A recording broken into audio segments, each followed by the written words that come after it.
Is up, everybody? We're going live. Welcome. I'm a couple minutes late. I apologize for that. I was wrapping up a session, but I'm here now. So if you're alive, thank you so much for being here. Thank you. Thank you. I'm going to see how I can pin something. I haven't gone live in so long. So if you guys are just joining for live, we'll be together for like the next 20, 30 minutes. I don't do this often. So this is your opportunity to write down whatever questions that you have. It can be about OCD. It can be about anxiety, whatever it is that you're struggling with. I want to know, and I want to answer them here. If you have to dip out, that's also totally fine. I'm going to be recording this and saving it. I think on Instagram now, it saves it as like a reel. Oh, thank you. The purpose, just so you guys have context, I have these bots. And you'll see them telling me that like I'm a scam and I don't know what I'm doing.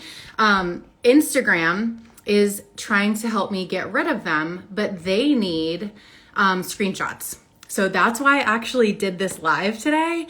Not because, I do want to answer all of your guys' questions, but I want to continue to be able to come on live and answer your questions. But unfortunately, a lot of us in the OCD community, every single time that we go live, we get those nasty bots that say things, just like awful, awful things. And I told Instagram about it, and they are going to look into it for me and look into it for all of us in the OCD community. It's not just me. It happens also with Drew Linsalata. It happens with Lauren McMiken. It used to happen to me when I worked at NoCD. So I finally reached out to Facebook and Instagram. Thank you for another screenshot, because the more screenshots that I actually get of these people, the more likely that it is that I'm going to be able to figure it out with Facebook, and they're going to be able to disable it, not just for me, but they're going to be able to disable it for a bunch of other people too. So that's why we're here today, primarily to get a lot of screenshots of those bots so that we can actually have them taken care of for good and forever. And I'm also here to answer your questions. So be patient with me, please, while we have those bots. I'm here to take screenshots of them, which I will then send to Meta, and they're going to look into my account and they're going to fix it all for us. So some questions that I have, and again, if you have any additional questions, pop them down as a comment. I would love to take your questions live as well. But I'm going to go off of, first and foremost, until your questions come in, I'm going to go off of the questions that were pre-submitted. So number one question is, if I stop answering OCD's questions, will it go away? And it's kind of a nuanced kind of response. I'm going to try to make it as condensed as I absolutely can, so that I can address as many questions as possible in the next 30 minutes. So if I stop answering OCD's questions, will it go away? The answer is, we would hope so. We would hope so. It's kind of like a telemarketer. I use the analogy of, thank you for another screenshot. I'm screenshotting all these bots so we can get them figured out. So thank you. Thank you so much for the additional screenshot there.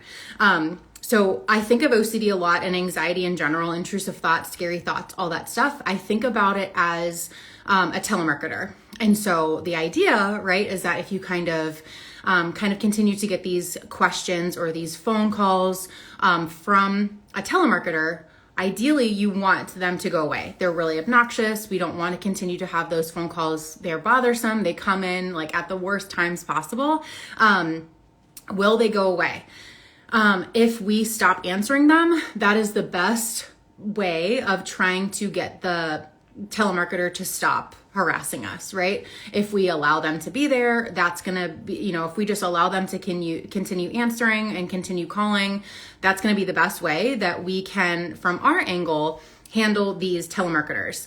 Now, if we just make a commitment and years go by and we never answer and we never answer and we never answer, they may still come every once in a while, because it might be a new telemarketer. It might be someone new with a different thing that they're trying to sell or something else, right?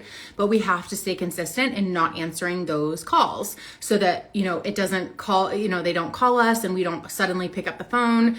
And then, okay, now they realize that we are available and we're going to answer our phones at this specific time. And then they just keep calling, right? So the goal of all this work is not to get it to go away. Of course, I hope for all of you that as you continue to do this work, that it continues to go down in frequency and that those intrusive thoughts don't happen as frequently, that those intrusive thoughts don't happen as harshly, that they're not as severe, that they're not as troublesome for you. But as long as your goal is to get it to go away completely, you're going to get really stuck. You're going to feel extremely stuck. Thank you for another screenshot. That is why I'm here, baby. Keep it coming. Keep it coming. I need all those screenshots because I am working with Meta to have all those accounts disabled so they can go back and figure out who that is, who does that to everybody in the OCD community. So thank you. Keep doing all those. It's a bot. It's like a weird computer that's been doing it to us in the OCD community for years. If you think by doing all this work, oh my gosh, I'm going to get it to go away, you're going to be really disappointed because you're going to continue to be asking and kind of like checking in like, oh my gosh, am I feeling better? Oh my gosh, are those intrusive thoughts gone yet? And you're still creating a lot of attention around it. And so we have to go into all of this work with the agenda instead of acceptance.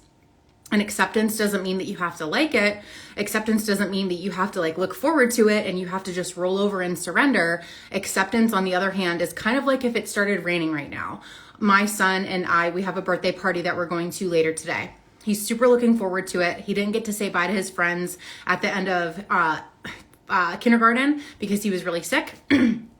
So he's really looking forward to this birthday party. It's beautiful out right now, but let's just say that it started to rain because it's an outside bouncy house type of situation. Let's just say that it started to rain, right? If it started to rain and that birthday party got canceled, we would have to practice acceptance. We could be upset about it, right? We could be upset about it. We could, be sad about it and let ourselves have that kind of like pity party about it. I'm a big fan of like, let yourself have your pity party, but don't live there, right? So acceptance is it's raining versus, oh my gosh, why is it raining? This is awful. It ruined my entire time. This is the worst day ever. This always happens to me. It doesn't change the fact that it's raining. It just is now raining and you're miserable about it. And so acceptance, someone had mentioned like, it makes me feel weak and powerless and out of control. I would also ask you, like, how does it feel to constantly be resisting this stuff? How does it make you feel to constantly be resisting and pushing back and struggling and fighting and trying to find your way out?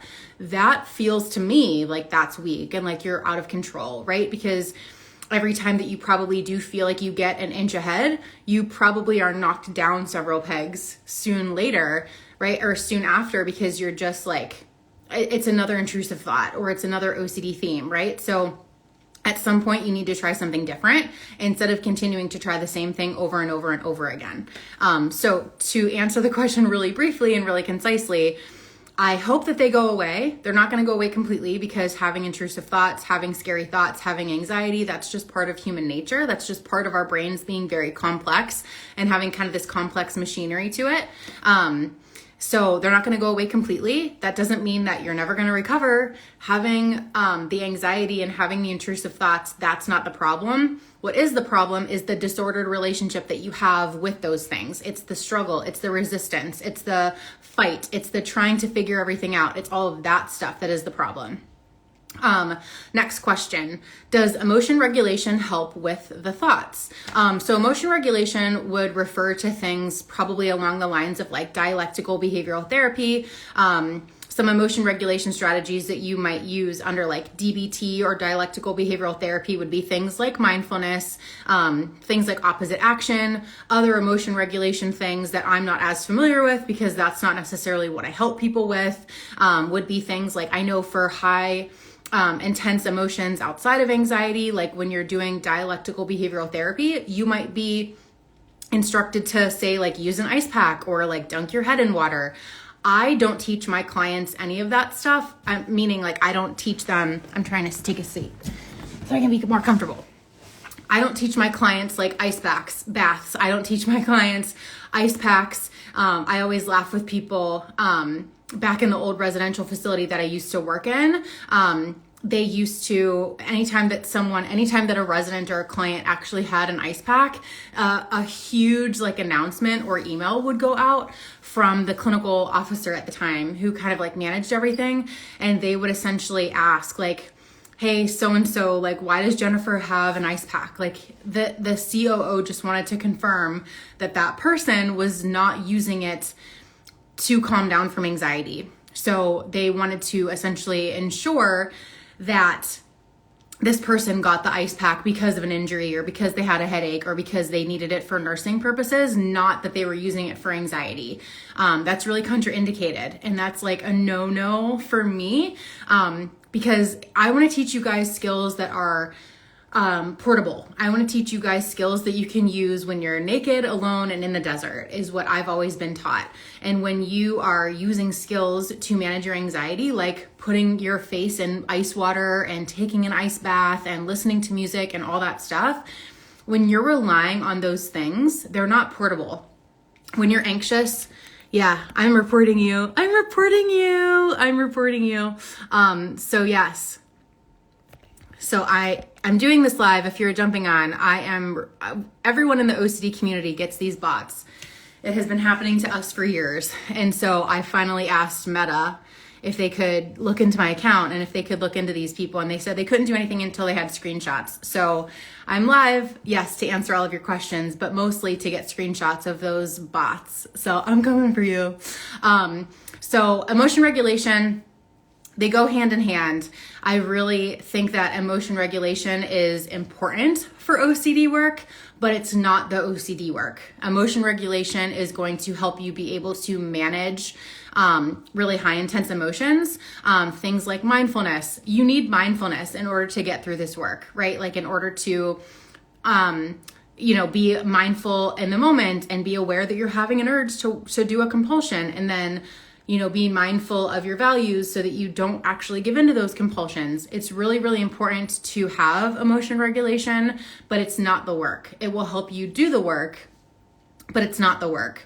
So you cannot just, learn emotion regulation strategies and think that that's going to help you or think that that's going to replace any of the work that you do for OCD and anxiety. So another question that came up was, how to navigate an OCD flare when you're weaning down from medication. So weaning down from medication is totally possible. Someone had asked a question earlier about am I gonna have to be on medication forever? Obviously talk to your doctor about that, but I come from a world where you don't necessarily need to be on medication in order to recover from OCD. Does it help a lot of people? Absolutely. The analogies that I use when it comes to medication for OCD and anxiety include that OCD medication may help you get to the starting line with your OCD treatment, but it won't run the race for you. Meaning that taking that medication will help you maybe understand some of the skills a little bit more easily. It might get you to the place where all the work becomes a little bit more manageable for you, but it's not going to do the work for you. You can't expect to just take the medication and then have everything else fall into place after that just really easily. Or without effort, I should say. Another analogy that I use for medication is that it can sometimes help you turn down the volume so that you can change the channel. That was really, really rings true for a lot of the people that I've worked with, is that it feels like, okay, now that I am on medication, I can actually make sense of everything that it is that you're saying, and I can actually, understand how to actually implement it. But you don't necessarily need to be on it forever. I live in a world where I don't tell people that you need to be on medications forever. Obviously work with your doctor, but how to navigate an OCD flare when you're weaning off of a med is how I would want anybody to manage an OCD flare regardless. So an OCD flare is an OCD flare, right? So when it comes to weaning of a medication, I think it helps to kind of expect that. It kind of helps to expect that your body's going through some changes, your hormones, your brain chemistry, all that stuff, you're going through some changes. So just kind of anticipate that things are going to be rough for a while. I always tell people, when you are weaning down from a medication, or even when you're trying a new medication or you're going up on a medication, don't try to just call your doctor immediately as soon as you feel a little bit different. As soon as you have a headache, or you have one day where you're feeling off, or you have one day where you're feeling worse, give yourself at least 2 weeks to really just allow yourself to go through all of that natural ebb and flow, and then make a decision with your doctor about what you want to do, whether you want to continue weaning off of it or whether you want to continue with this med. I see so many people just take a med, or they go down on a medication and they go through those natural ebbs and flows. They make it worse with all of their anxiety, which obviously increases those physiological symptoms of anxiety, headache, mental fog, heartbeat racing, kind of makes you feel like you're not yourself on top of already not feeling like yourself. And so I always tell people, like, give it 2 weeks, like let yourself feel up here and down here and everywhere in between for 2 weeks, and then evaluate the whole 2-week period. And then you can make a decision with your doctor. But to navigate an OCD flare outside of that stuff would be the same as how I would want anybody to navigate an OCD flare for anything else. I always teach my clients and my students in the OCD and Anxiety Recovery Blueprint, which is my course. I always encourage people to understand that there's a difference between a lapse and a relapse. So a lapse is just a teeny tiny kind of momentary kind of step or couple steps backwards. A relapse, on the other hand, is a complete return to baseline where things were really, really bad. Oftentimes the difference between a lapse and a relapse, and kind of like what determines like what is a lapse versus what is a relapse, is your own judgment and your own freaking out. And so a lot of us, and lapses are going to be part of the process. Every time that you go through any kind of habit change or any kind of behavioral change, there's going to be more than likely an episode or several episodes of lapse where you're going to go and have a bad day, where your motivation isn't going to be as high, where you're going to want to go back and do these things. And maybe you do go back and do those rituals, or you do have really high anxiety, or maybe something else, another OCD theme or OCD subtype, or another kind of series of intrusive thoughts come in that you weren't expecting. Those lapses are going to happen. What often dictates whether that can just stay a lapse and you manage it and you end up getting better from it, or whether it turns into a relapse is going to be, oh my gosh, what's happening to me? Oh my gosh, here I go again. Oh my gosh, this is awful. Oh my gosh, like what's the point? You kind of get into this like all or nothing mentality of things, where it's like, oh, well, I already, I was trying so hard not to wash my hands and I relapsed. I already washed my hands more than I wanted to today. So screw it. I'm just going to go and take an entire shower, and screw it. While I'm at it, I'm just going to go on Google too. And I'm going to call my doctor, and I'm going to do this and I'm going to do that. So it's really that like all or nothing kind of trap that you can get stuck in. You start to have that little lapse, which is normal and to be expected. And unfortunately, instead of using that as like a learning experience and trying to understand and get curious, like what was it about that situation that really was hard for me? What more do I have to learn from that situation? Instead of using curiosity and non-judgment with that lapse and using it as a lesson to get stronger in the future, we tend to get very all or nothing about it. We tend to think like, well, we already screwed up, so what's the point? And you just like throw in the towel. So just making sure that when you do have those lapses, you take kind of control in that moment and really kind of resist that all or nothing mentality. It goes back to like the very common analogy of like, if you got a small crack in your phone, you wouldn't just like run it over with a car, right? Like if you had one popped tire, you wouldn't pop the rest of them, right? So it's the same exact thing. Someone is saying, I want to recover from OCD, but I also need talk therapy. I would, if you have OCD and if you have anxiety, I would steer as clear as possible from talk therapy as you can.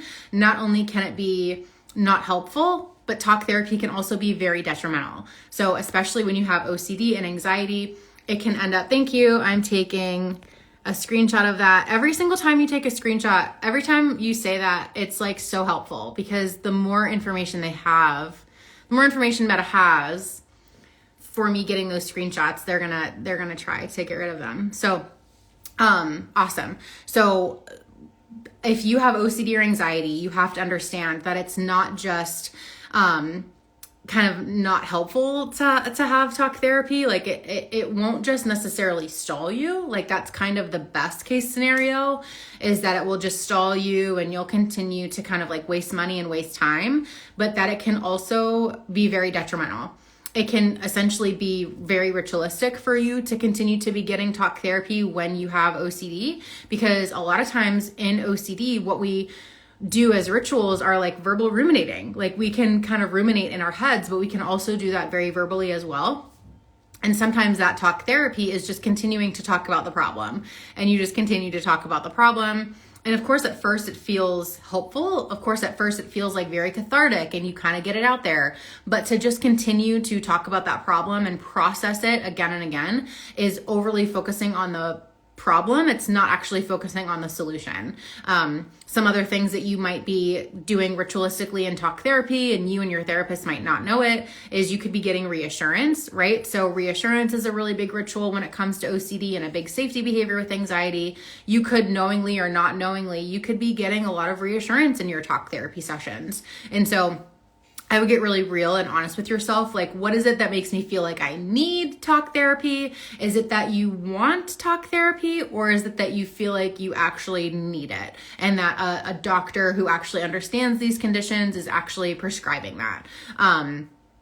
So just be careful about that. It's typical to want talk therapy because of course we just want to get it out there. We just want to get it out there, but that's not going to be necessarily what's helpful for you in the long run. What's going to be helpful for you in the long run is actually focusing on solutions, actually focusing on behavioral change, and actually, moving away from just continued talking about the problem.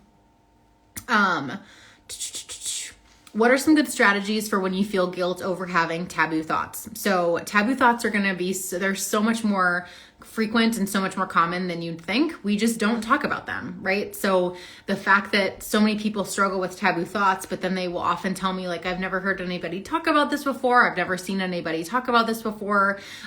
Just because nobody has talked about it, say on Reddit or Google, or they don't have a very vocal Instagram presence about it, it doesn't mean that it's not happening. It just means that it's hard to talk about, right? Because they are so taboo.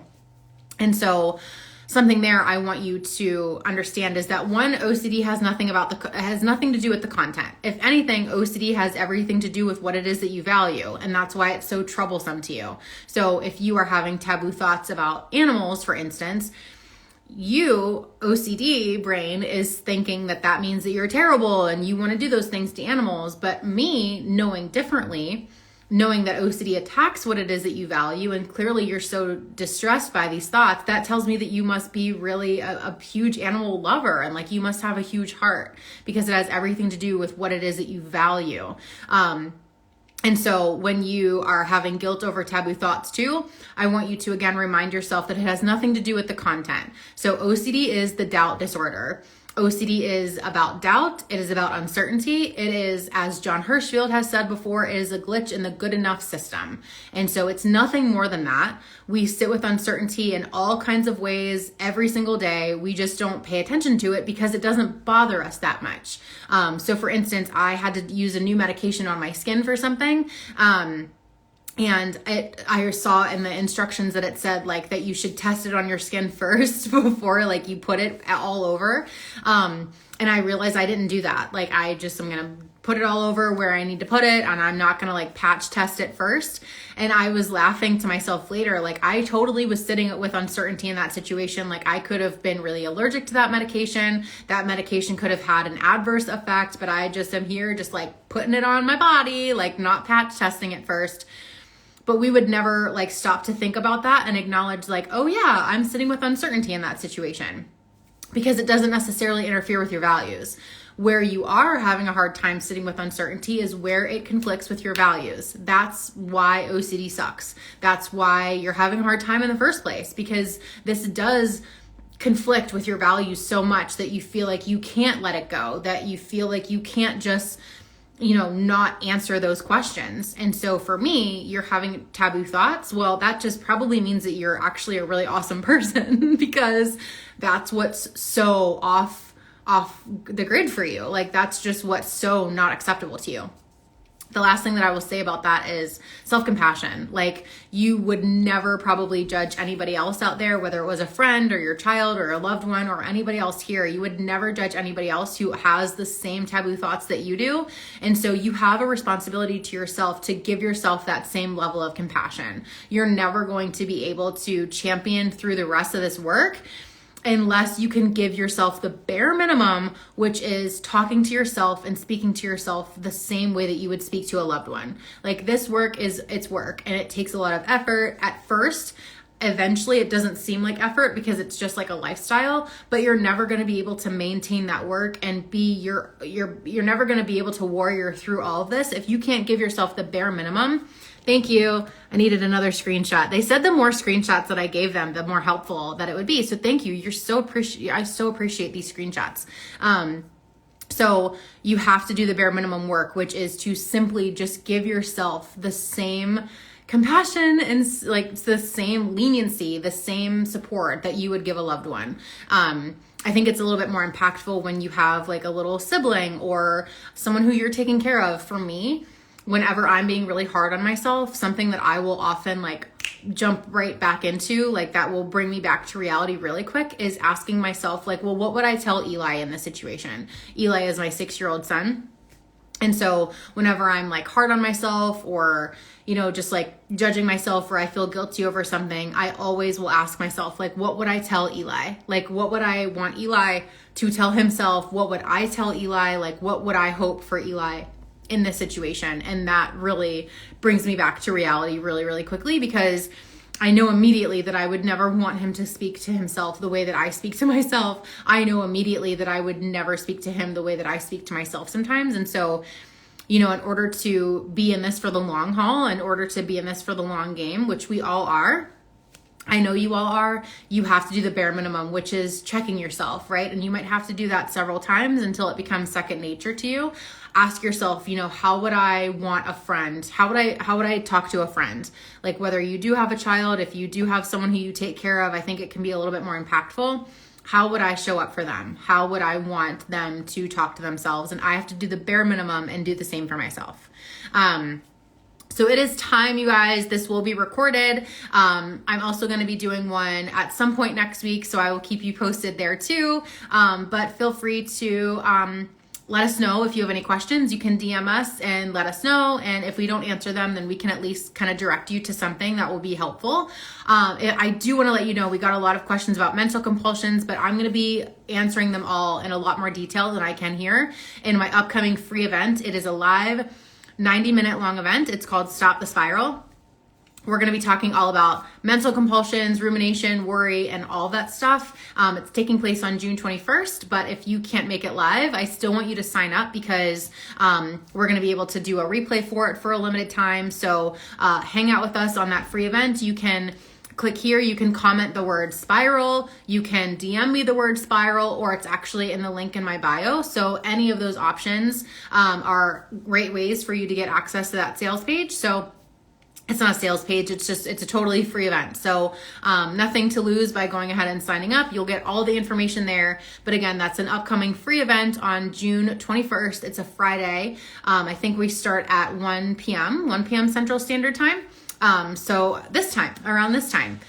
So Friday, June 21st, it's called Stop the Spiral. We're going to talk about rumination. We're going to talk about worry, kind of all the ways why we do it, even though we hate it so much. We're going to talk about kind of some strategies, like how-tos to kind of break through that spiral, so on and so forth. And there's going to be time for Q&A there as well. So it's going to be 90 minutes, really big, really hefty. And I cannot wait to see you guys there. So we'll answer all of the questions about rumination and whatnot in that event. So you can go to the link in my bio to sign up for that for free. You can comment the word spiral, or you can DM me the word spiral, and I will send you the link. So thank you guys again so much. Especially those of you who have done this live or a live in the past. You've probably seen we have nasty, nasty robots or humans. I don't know who they are, but they happen every single time that I do a live. It happens with Drew Linsalata and The Anxious Truth. It happens at OCD. It happens with Lauren McMiken. It happens with a lot of us. And so I finally reached out to Meta and asked them what they could do about it. They said that they'll take care of it, but they needed screenshots. And so I needed to come on live and I needed to get some receipts. And so I appreciate you guys for hanging in. They're obnoxious and we're going to take care of them. So thank you guys for hanging in there. This will be available live for you to replay. And I hope that I will see you at my upcoming free event on June 21st. Bye everybody. Have a great rest of your day. And thank you so much for being here. Bye.